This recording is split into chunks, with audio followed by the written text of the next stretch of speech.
objetivo fundamental hoy y ayer siguen siendo mantener la democracia, defender la Constitución. En diciembre de 1983 se celebró el 11º Congreso del Partido Comunista de España. En él, don Gerardo Iglesias fue reelegido secretario general del partido y don Enrique Curiel fue elegido vicesecretario de la formación. Sin embargo, en aquel congreso la división era todavía más profunda que en el congreso anterior. El motivo: don Santiago Carrillo y sus partidarios se declaran contrarios a don Gerardo Iglesias. Rechazan su gestión y pretenden que no continúe como secretario general. El señor Iglesias acabó ganando aquel congreso, pero ¿de dónde habían surgido esa animadversión entre el señor Iglesias y el señor Carrillo? Carrillo ya le propuso a Gerardo Iglesias que debían gobernar el partido entre los dos, es decir, un partido bicéfalo, que entre él y Gerardo Iglesias gobernarían el partido.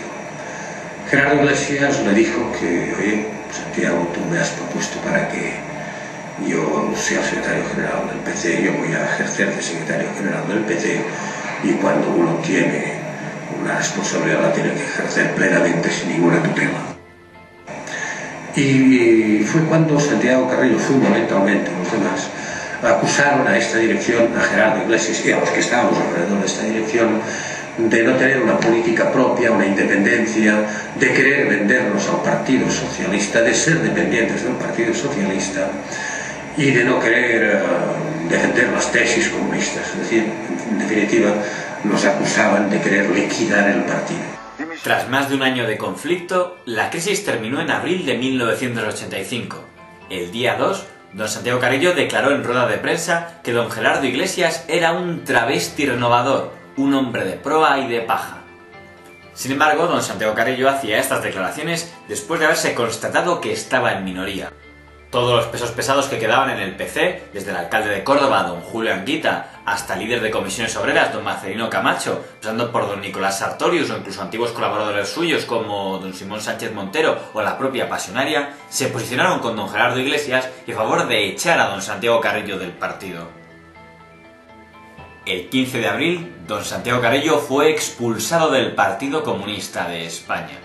Y con él sus partidarios más afines, don Adolfo Piñedo o el sindicalista don Julián Ariza. Lo más original es que don Gerardo Iglesias no usó la fórmula de expulsión, sino una llamada autoexclusión, muy similar, por cierto, a la que usa la Iglesia Católica. Es decir, no es que le expulsemos, sino constatamos que con su actitud se ha situado fuera del partido. Don Santiago Carrillo, que consideró inaceptable aquella expulsión, acabaría creando su propio Partido Comunista, que tras muchas denominaciones acabaría llamándose Partido del Trabajo de España Unidad Comunista, con el que se presentaría a las siguientes elecciones, obteniendo un resultado paupérrimo. Pero los carrillistas no fueron la única escisión del PC por aquellos años. En enero de 1984, don Ignacio Gallego rompía con el Partido Comunista de España y creaba su propia formación política, el Partido Comunista de los Pueblos de España, que estaba financiada directamente por la Unión Soviética. De esta manera, el partido del señor Gallego se convertía en el referente prosoviético, el referente de Moscú en nuestro país. Esta vez sí conectado con el Partido Comunista de la Unión Soviética, Ignacio Gallego crea ese nuevo partido desde posiciones internacionalistas basadas en una posición prosoviética.